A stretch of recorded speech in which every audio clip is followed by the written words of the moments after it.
Hello students, कैसे हैं आप? आई होप अच्छे ही होंगे। आज हम शुरू करने जा रहे हैं केमिस्ट्री प्लस 2 का नया चैप्टर सॉल्यूशन। बच्चों, आज का हमारा टॉपिक है सॉल्यूशन। सॉल्यूशन क्या होता है? सॉल्यूशन है homogeneous mixture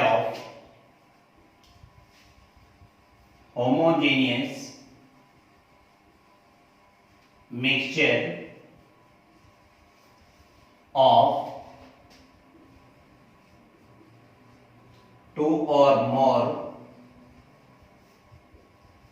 non-reactive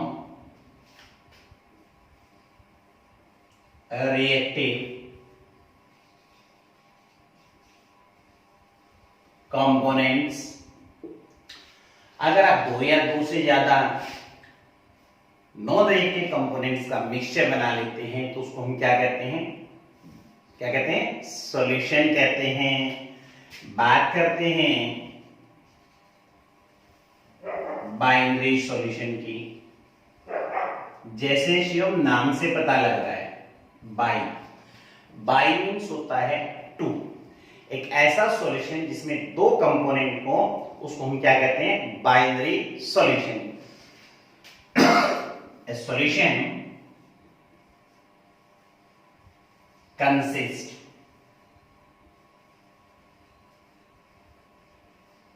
of two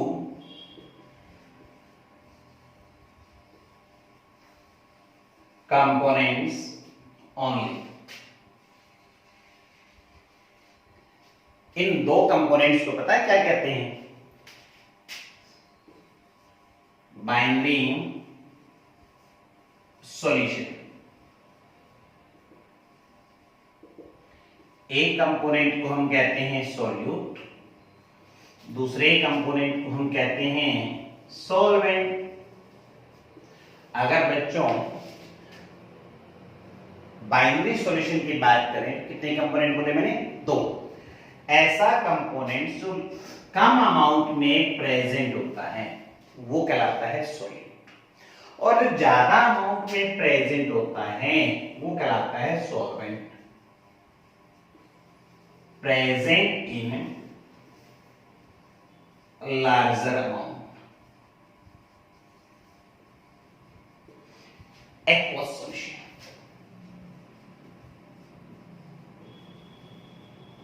aqueous solution एक ऐसा सॉल्यूशन जिसमें water as a solvent present होता है।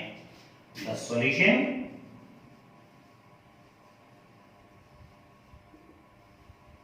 in which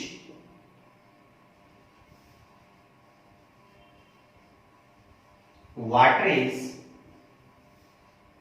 present as a solvent।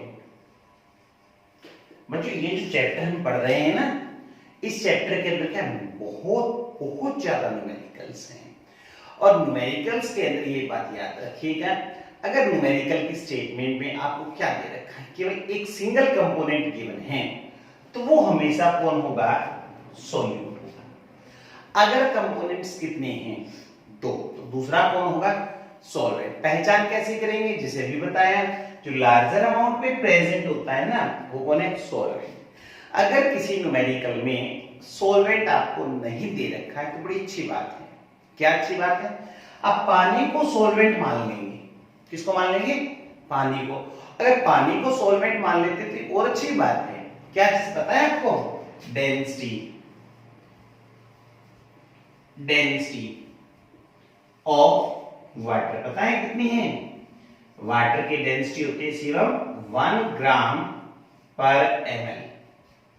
Density का फॉर्मूला क्या है? Mass by volume. अगर आप डेंसिटी की वैल्यू 1 रख दें तो मास और वॉल्यूम दोनों क्या आ जाते हैं? एक दूसरे के इक्वल आ जाते हैं। ये कब पॉसिबल है? जब डेंसिटी कितनी हो? 1 हो। डेंसिटी 1 कब है? जब आपका सॉल्वेंट कौन है? पानी है। तो याद रखना है आपको, क्या चीज याद रखनी है कि एक्वस सॉल्यूशन की डेंसिटी आप कितनी मान के चलेंगे, 1 मान के चलेंगे। अब देखिएगा ध्यान से, इधर दें ध्यान।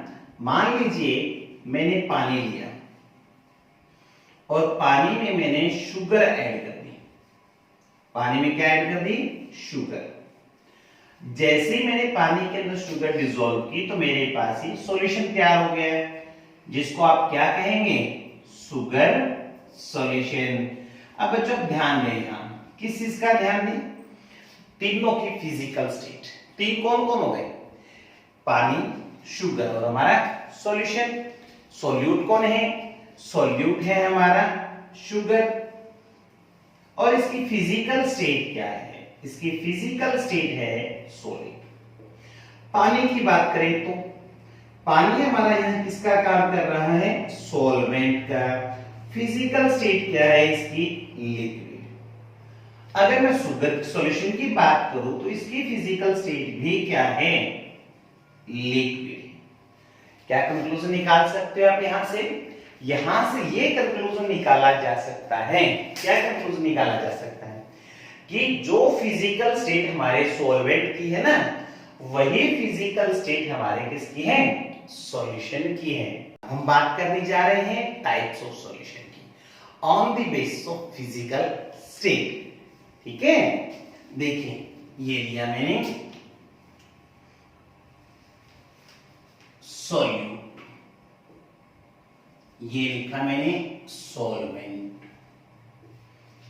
Name of solution, name of solution.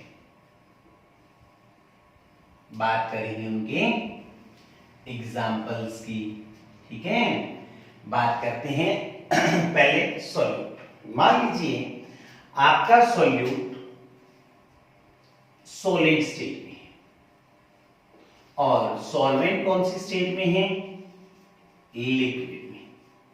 तो पता है सॉल्यूशन का नाम क्या होगा, पहले हमें क्या बोलना है, सॉल्यूट की फिजिकल स्टेट, बाद में बोल रहे हैं सॉल्वेंट की, और दोनों के बीच में वर्ड जोड़ना है इन, यानी हमारे सॉल्यूशन का क्या नाम रहेगा, सॉलिड इन लिक्विड।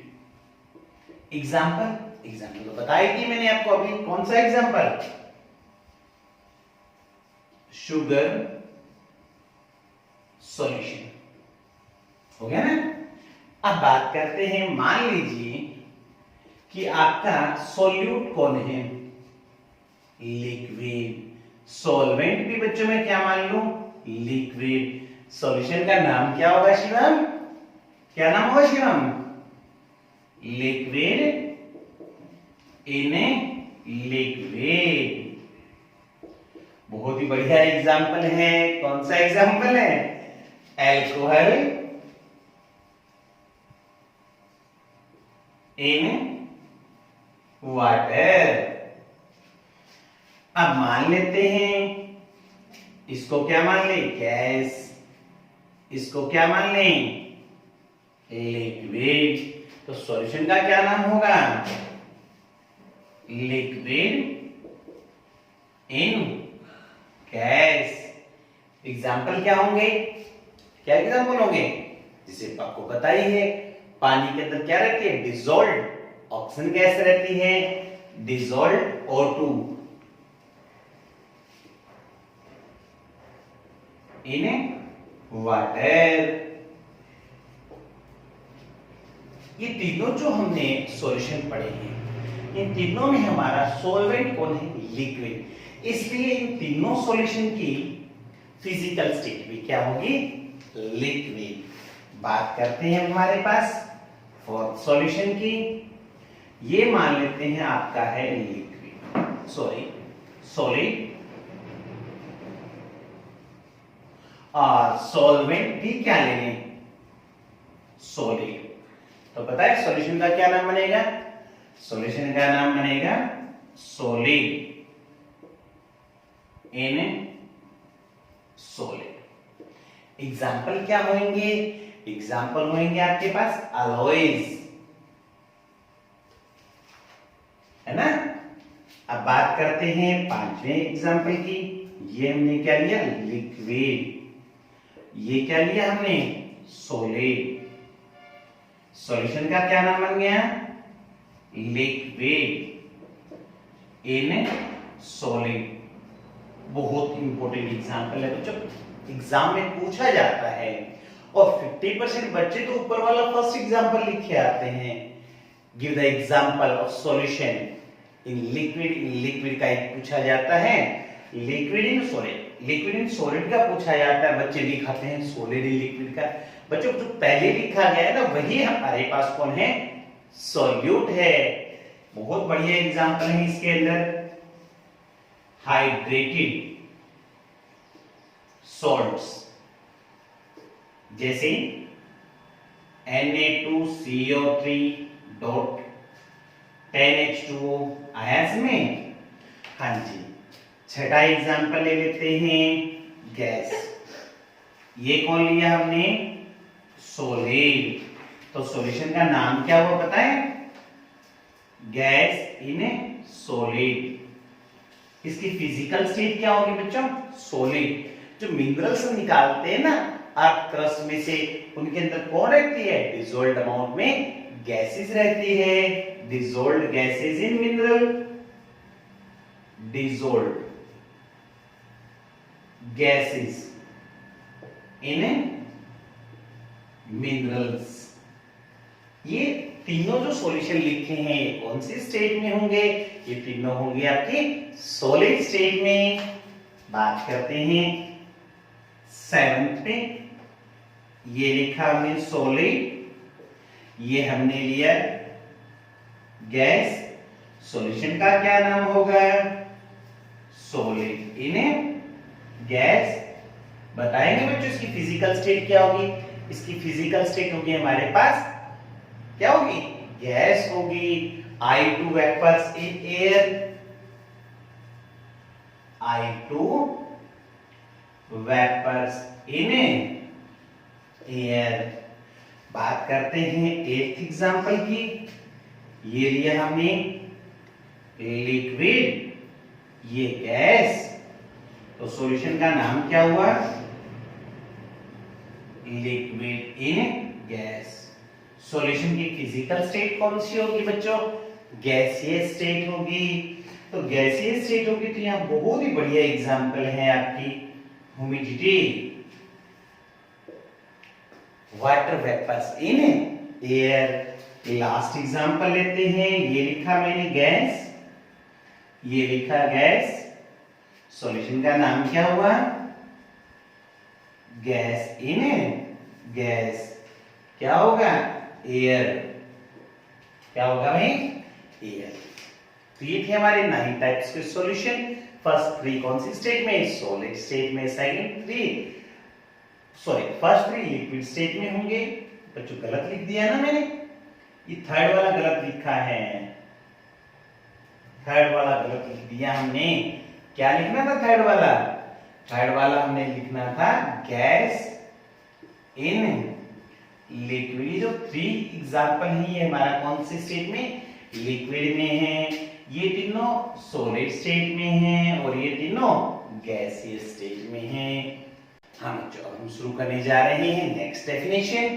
क्या है next definition, concentration of solution.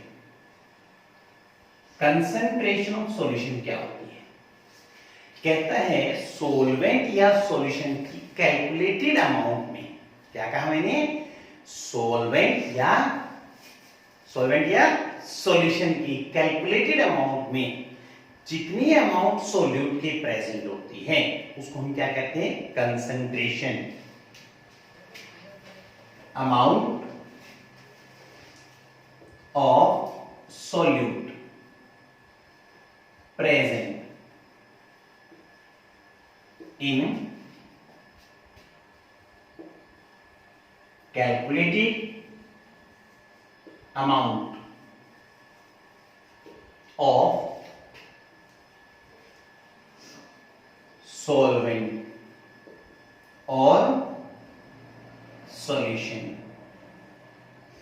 बात करते हैं कंसंट्रेशन को एक्सप्रेस करने के कौन कौन से मेथड्स हैं? तो मेथड्स टू एक्सप्रेस कंसंट्रेशन, सबसे पहला तरीका है बच्चों percentage method. Percentage method, percentage method को हम दो कैटेगरी में डिवाइड करते हैं। पता है कौन कौन सी दो कैटेगरी है? पहला है परसेंटेज बाय मास, ठीक है। दूसरा है percentage by volume, percentage by volume. Percentage by mass को हम फिर दो कैटेगरी में डिवाइड कर देते हैं, W W V W। और परसेंटेज बाय वॉल्यूम को भी हम दो कैटेगरी में डिवाइड करते हैं। बताएंगे बच्चों कौन से हैं? WV और VV। ध्यान दें, ये V और W किसको रिप्रेजेंट कर रहे हैं? जहां भी हम लिखेंगे W रिप्रेजेंट करेगा बच्चों मास को, और यूनिट क्या रहेगी? ग्राम रहेगी। जहां भी इस पूरे चैप्टर में V मैं लिखूंगा except one case, V represent करेगा वॉल्यूम को, और यूनिट क्या होगी? Cubic centimetre. क्यूबिक सेंटीमीटर को शॉर्ट में CC भी बोल देते हैं। और ml, एक क्यूबिक सेंटीमीटर एक ml के इक्वल होता है। आया समझ में? हाँ जी। तो जहां भी बच्चों परसेंट आती है, परसेंट का मीनिंग क्या होता है? Out of 100। जैसे मैं कह दूं एक स्टूडेंट के 89% मार्क्स आए हैं, तो इसका मतलब क्या है कि टोटल 100 मार्क्स का हमारा एग्जाम था और स्टूडेंट के कितने आए हैं? 89 मार्क्स आए हैं। उसी तरीके से अगर हम बात करें परसेंटेज, जहां भी परसेंटेज बोल दी जाती है, इसका मतलब है हमारा सॉल्यूशन टोटल क्या है? 100 है। उस 100 की यूनिट क्या होगी? वो यूनिट यहां से डिसाइड होगी। जो पीछे की साइड में लिखा गया है वो सॉल्यूशन की यूनिट बता रहा है। यहां लिखा क्या मैंने? W। W का मतलब मास, मास। परसेंट, परसेंट का मतलब कितना? 100। यानी सॉल्यूशन इन दोनों केस में कितने ग्राम होगा? 100 ग्राम होगा। इन दोनों में सॉल्यूशन कितना होगा? 100 ml होगा। ये जो पहले वाला सिंबल जो लिखा है ये हमें बताता है किसके अमाउंट? हमें बताता है सोल्यूट के अमाउंट। जैसे मैंने एक एग्जांपल के तौर पे लिख दिया 10% NaCl और यहां लिखा है WW। क्या मतलब हुआ? परसेंट का मतलब आउट ऑफ 100, यानी हमारा सॉल्यूशन कितना है? 100 ग्राम है। और उस 100 ग्राम में सॉल्यूशन कितना है? 10 ग्राम। पहले वाला पहले की यूनिट बताएगा, बाद वाला बाद वाले की यूनिट बताएगा। यानी इसका मतलब है 10 ग्राम NaCl is present in 100 gram of solution. मान लीजिए कि मैंने ऐसे लिख दिया 40% HCHO VW। अब क्या मतलब होगा? अब इसका मतलब ये हो जाएगा कि हमारा सॉल्यूशन तो वही 100 ग्राम है, लेकिन हमारा सोल्यूट कितना है? 40 ml है। इसका मतलब ये हो गया 40 ml of HCHO is present in 100 gram of solution. ठीक है। अब बात करते हैं हमारे पास, जैसे मैंने लिखा 25% C2H5OH VV। अब बताओ क्या मतलब होगा? क्या मतलब होगा इसका? इसका मतलब ये होगा 25 ml of C2H5OH is present in 100 ml of solution। ये 30% KCl, 30% CH3OH, WV। अब क्या मतलब? अब मतलब होगा 30 ग्राम of CH3OH is present in 100।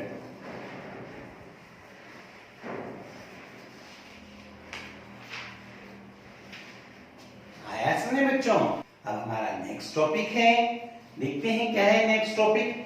Next topic करने से पहले मैंने अभी बताया था ना, मास के लिए क्या सिंबल रहेगा W, वॉल्यूम के लिए क्या रहेगा V, उनकी यूनिट भी बता दी है। अब देखिए, अब हम डिस्कस करते हैं सोल्यूट के बारे में। सोल्यूट जहां भी होगा हम लिखेंगे 2 और B।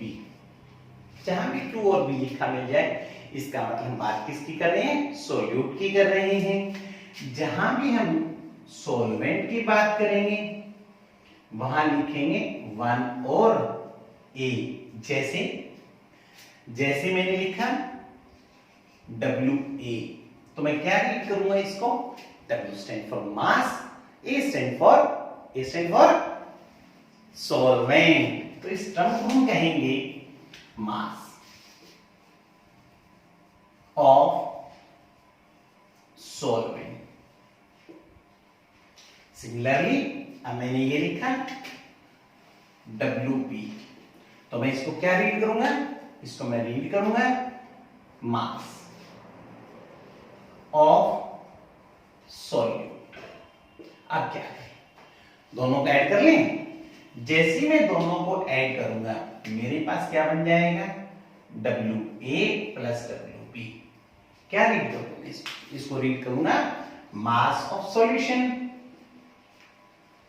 Mass of solution. ऐसे लिख सकते हैं हम इसको D इंटू V। D किसको रिप्रेजेंट कर रहा है, D रिप्रेजेंट कर रहा है डेंसिटी को। किसकी डेंसिटी को रिप्रेजेंट कर रहा है, जिसका मास है भाई, किसका मास है, सॉल्यूशन का। तो ये रिप्रेजेंट कर रहा है डेंसिटी ऑफ सॉल्यूशन को रिप्रेजेंट कर रहा है।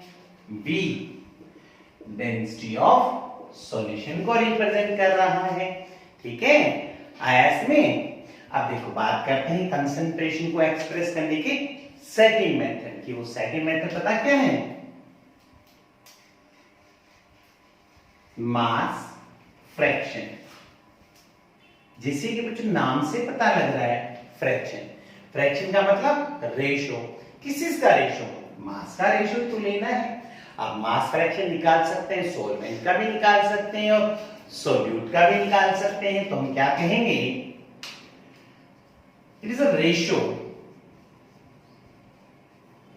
Of mass of a component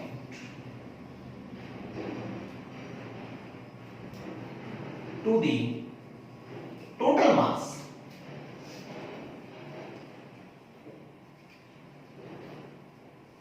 of solution. जैसे मैंने लिखा मास फ्रैक्शन ऑफ सॉल्वेंट। क्या लिखा, मास फ्रैक्शन ऑफ सॉल्वेंट। तो क्या रहेगा मेरे पास, mass of solvent divide by total mass of the solution.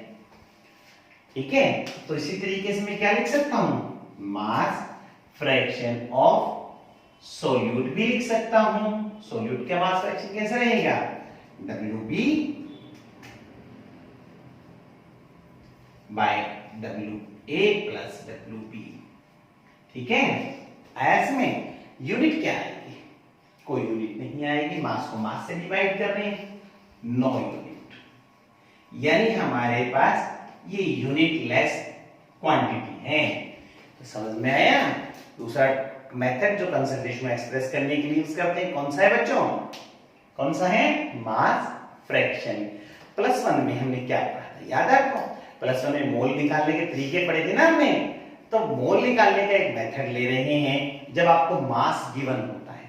Mass given होता है तो मोल कैसे फाइंड आउट करते हैं?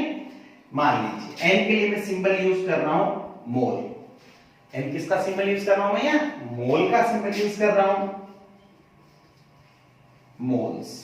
ठीक है, जैसे मैंने इसमें शुरू चेंज कर दिया, ऐसे लिखा n1, बताएंगे क्या बन जाएगा? n stand for number of moles, 1 stand for solvent.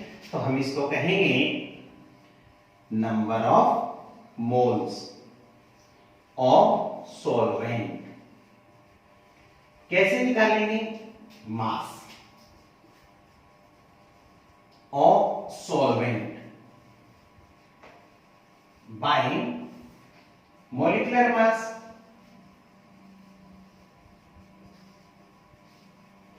Of solvent. ठीक है, यही तरीका था ना।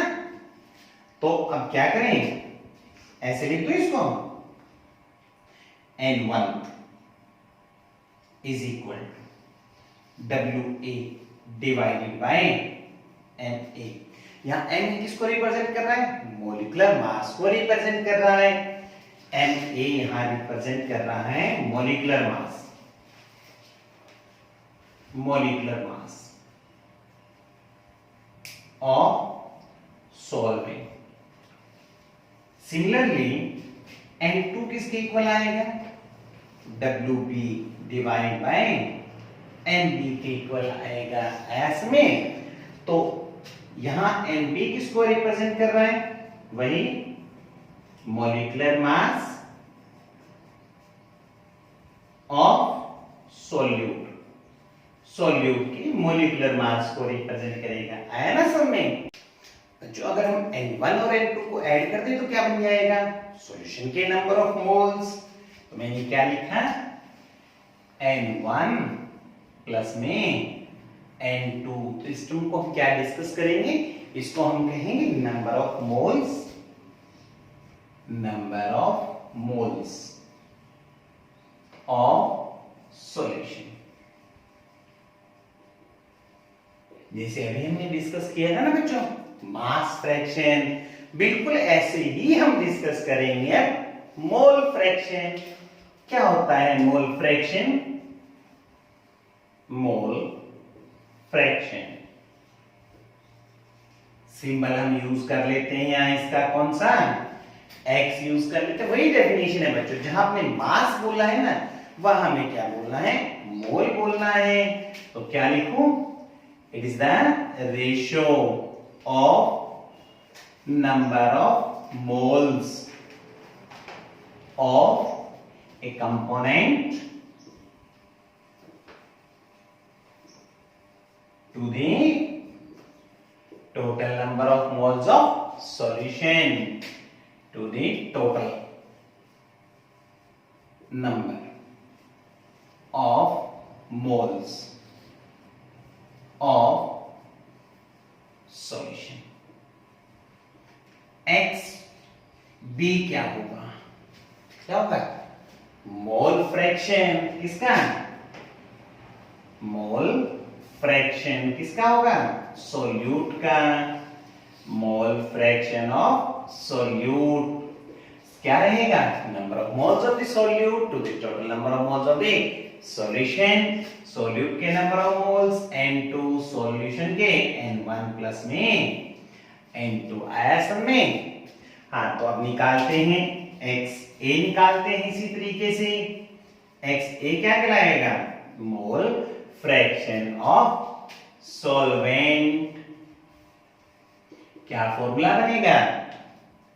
N1 बाय N1 प्लस में N2। सिमिलरली बच्चों इसकी भी कोई यूनिट नहीं आएगी, नो यूनिट। यानी हमारी टर्म्स कैसी है? यूनिटलेस टर्म है। देखिएगा एक खास बात देखिएगा, अगर आप XA और XB या यूं कह दूं सॉल्यूशन के अंदर जितने भी कंपोनेंट्स है ना सभी के मोल फ्रैक्शन को ऐड कर लें तो आपके पास कितना आंसर आएगा पता है? 1 करके देखिए आप, याद रखिएगा ये रिलेशन बहुत बार आएगा। अब डिस्कस करते हैं पीपीएम। पीपीएम पूरा नाम है पार्ट्स पर मिलियन। कहता है 10 की पावर 6 मतलब 1 मिलियन ग्राम सॉल्यूशन में सोल्यूट की जितनी भी अमाउंट होती है वो क्या कहलाती है? पीपीएम कहलाती है। क्या कहा मैंने, दोबारा बताएं? 1 मिलियन ग्राम सॉल्यूशन में सोल्यूट की जितनी अमाउंट प्रेजेंट है, जैसे मैंने क्या लिखा, मैंने एक सॉल्यूशन प्रिपेयर कर लिया, उस सॉल्यूशन की अमाउंट कितनी है? 10 की पावर 6 ग्राम है। इस 10 की पावर 6 ग्राम में मैंने सोल्यूट 10 ग्राम डाल रखा है। सोल्यूट कितना डाला है? 10 ग्राम। तो मैं पता है क्या कहूंगा? मैं कहूंगा कि इस सॉल्यूशन की जो कंसंट्रेशन है वो कितनी हो गई है? 10 ppm हो गई है। अगर मैं ये कह दूं कि मैंने 20 ग्राम डाला है तो हम कहेंगे सॉल्यूशन की ppm कितनी हो गई है? 20 हो गई है। यानी सोल्यूट की जितनी अमाउंट 10 की पावर 6 ग्राम सॉल्यूशन में प्रेजेंट है वो कहलाती है ppm। The amount of solute present in 10 की पावर 6 ग्राम ऑफ सॉल्यूशन। 10 की पावर 6 ग्राम सॉल्यूशन में जितना सोल्यूट प्रेजेंट है वो क्या कहलाएगी? पीपीएम। पीपीएम निकालने का फॉर्मूला क्या है? बड़ा ही आसान फॉर्मूला है।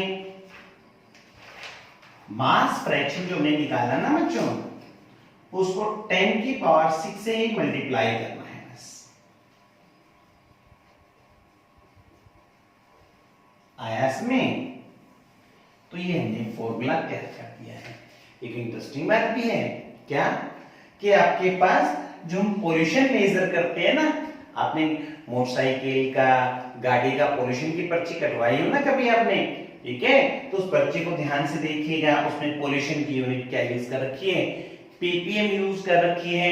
एक बात का ध्यान रखिए, उस सॉल्यूशन और इस सॉल्यूशन में थोड़ा सा डिफरेंस होता है, वही पीपीएम है, वही 10 की पावर 6 होता है, लेकिन वहां यूनिट यूज करते हैं ml, 10 की power 6 ml of this solution, ठीक है? यानी वॉल्यूम की टर्म्स में वो पोल्यूशन वाली यूनिट यूज करते हैं। आया समझ में बच्चों? तो ये था आज का हमारा टॉपिक। कल हम करेंगे मोलैलिटी, मोलारिटी और नॉर्मलिटी। तब तक के लिए बाय।